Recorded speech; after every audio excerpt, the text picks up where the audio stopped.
Kota Makassar secara kultural telah dikenal sejak berabad lalu. Letaknya di pesisir barat Provinsi Sulawesi Selatan, Indonesia. Dulu, keberadaannya terkait erat dengan riwayat keagungan sejarah kerajaan kembar Goa Tallo. Kini lekat dengan interaksi antar bangsa-bangsa di dunia.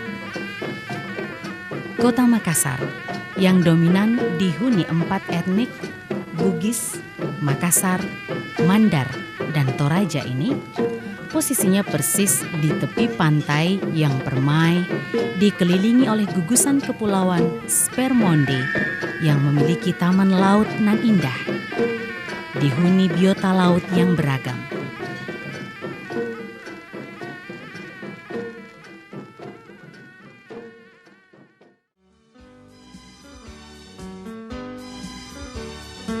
Kota Makassar sebagai gerbang niaga di kawasan timur Indonesia memiliki berbagai fasilitas perdagangan seperti pelabuhan laut yang bisa diandalkan, didukung oleh kawasan industri Makassar, KIMA, yang mengelola berbagai komoditas, fasilitas perbankan, listrik, air bersih, bandara internasional, dan sarana transportasi yang lancar.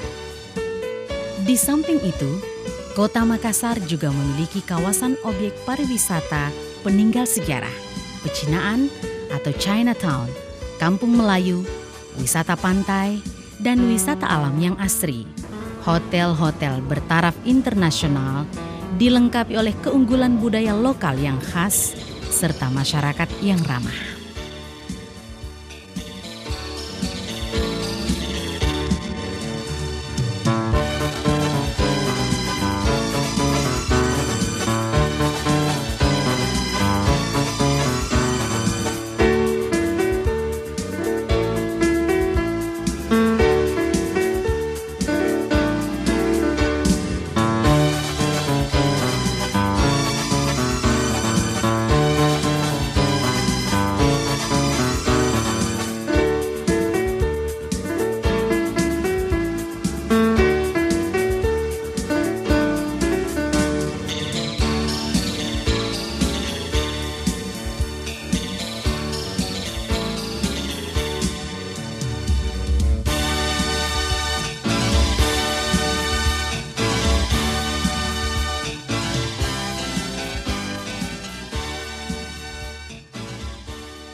Kedepan, Kota Makassar terus dibangun dengan konsep yang ramah lingkungan, aman dan nyaman, didukung oleh aparatur yang mengutamakan pelayanan prima bagi seluruh warga kota, termasuk tamu-tamu dan mitra kerja yang memilih Kota Makassar sebagai basis kegiatannya. Intinya, Makassar akan kembali memainkan perannya sebagai kota yang strategis dalam lalu lintas perdagangan dunia. Melihat peninggalan masa lampau yang telah menorehkan lembar-lembar sejarah panjang kebudayaan manusia, maka generasi masa kini haruslah pandai mencermati apa yang dapat diambil manfaatnya. Kearifan budaya adalah mata air menyegarkan, mencerahkan, dan mengarahkan berbagai kebutuhan interaksi manusia pada masyarakat multikultur sekalipun. Hubungan-hubungan kebudayaan antar bangsa yang pernah dimiliki jangan sampai diputus, dilupakan. Jalinan-jalinan komunikasi dan persahabatan harus terus dijalin. Sebab dengan interaksi antar budaya itulah akan lahir kebersamaan dalam keragaman budaya pada satu dunia yang harmoni.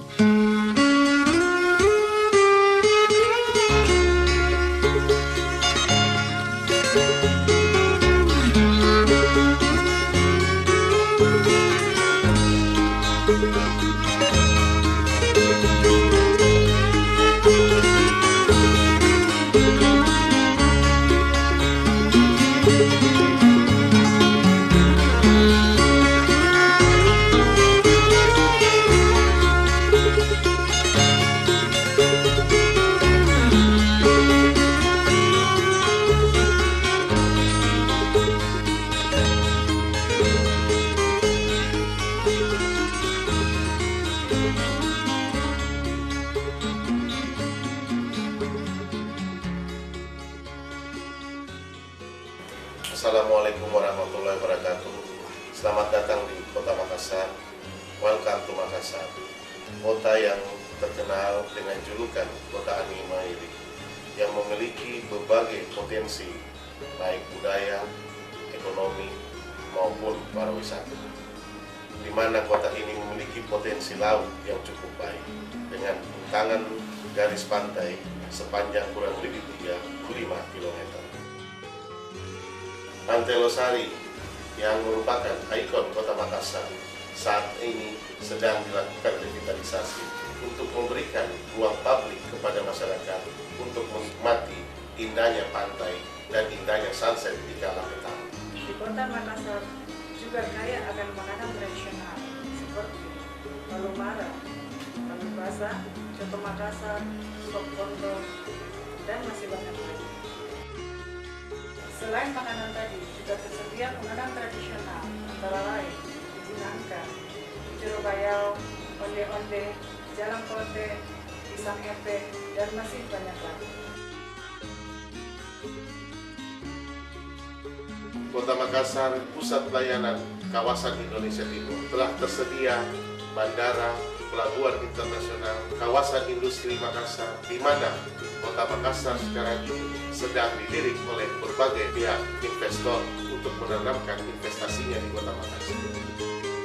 Mengunjungi Kota Makassar bisa ditempuh melalui jalur transportasi udara, memanfaatkan Bandara Internasional Hasanuddin, atau dengan jalur transportasi laut, berlabuh di Pelabuhan Makassar. Makassar termasuk tempat terpenting di Nusantara. Sejak 1 Januari 1874, Bandar Makassar telah menjadi pelabuhan bebas bagi kapal-kapal asing. Daya tarik pelabuhan ini karena ramainya perdagangan rempah-rempah dari kawasan Maluku. Sejak dipimpin oleh Syah Bandar Daeng Pamatte, sang pencipta huruf Lontara, pelabuhan laut ini sudah ramai dikunjungi oleh para pedagang dan pelancong mancanegara. Jaringan pelayaran terbuka luas dengan berbagai pelabuhan Nusantara, Asia Selatan, Australia hingga ke Madagaskar di Afrika yang jaraknya bermil-mil laut. Hingga kini, pelabuhan yang strategis ini terus berkembang. Seiring dengan perkembangan Kota Makassar, Kota Niaga Timur Indonesia. Kota Makassar juga terdapat peninggalan sejarah, antara lain Benteng Rotterdam, Benteng Sumbopu, Makam Raja-Raja Talok, serta Makam Seyus. Benteng Ujung Pandang dibangun abad 16 pada masa pemerintahan Raja Goa X, Karaeng Tunipalangga Ulaweng atau Karaeng Matoaya, yang kemudian pembangunannya dilanjutkan oleh Sultan Alauddin tahun 1634 dengan pembuatan dinding batu. Pada masa pemerintahan Sultan Hasanuddin, benteng Ujung Pandang difungsikan untuk menangkal masuknya orang Belanda. Benteng ini kemudian menjadi kenangan abadi, tapak kedatangan bangsa Belanda ke Makassar pada sekitar abad 17.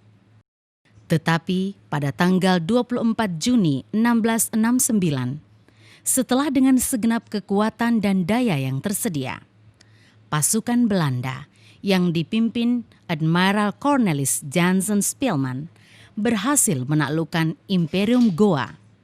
Benteng-benteng milik kerajaan Goa dihancurkan. Benteng Sumbaupu diluluh lantakkan rata dengan tanah.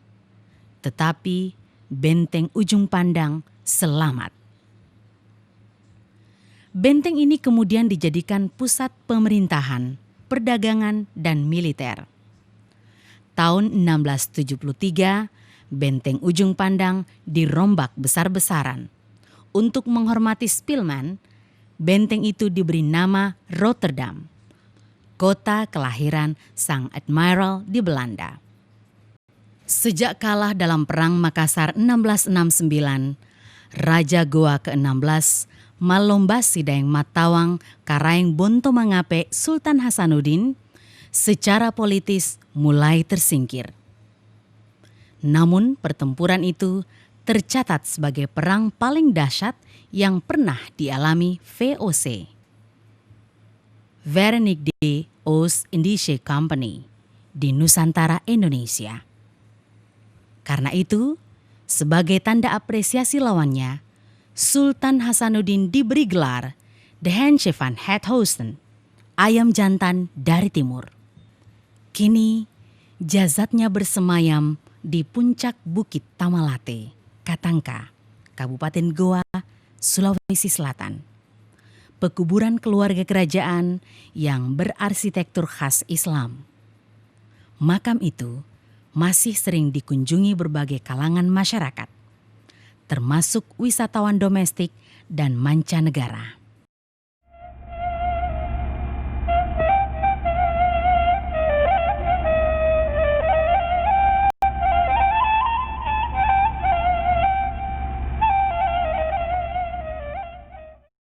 Tak jauh dari kompleks pemakaman Sultan Hasanuddin, tepatnya di daerah Lakiung, Kokbang, perbatasan kota Makassar dengan Kabupaten Goa, terdapat kompleks pemakaman Syekh Yusuf Al-Makassari yang secara legendaris dikenal masyarakat sekitarnya dengan nama Syekh Yusuf Tuan Tasalamaka.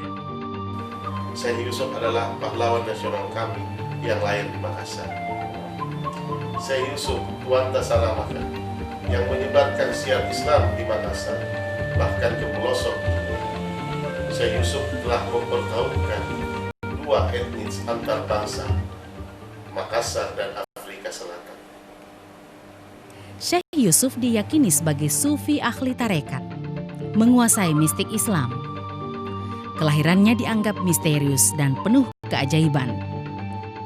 Syekh Yusuf masih memiliki hubungan keluarga dengan Raja Goa. Syekh Yusuf meninggalkan tanah kelahirannya, berguru ilmu di berbagai pesantren. Setelah tamat, Syekh Yusuf pulang ke Makassar. Tapi karena Imperium Goa sudah kalah perang, membuatnya terpaksa berangkat ke Banten, Jawa Barat. Di sana ia ikut bertempur bersama Sultan Ageng Tirtayasa melawan Sultan Haji yang menjadi kolaborator VOC. Di Kaapstad, Afrika Selatan, Syekh Yusuf terus mengembangkan ajaran kesufiannya. Ajarannya menjadi salah satu sumber gerakan kebangsaan dan gerakan anti-apartheid.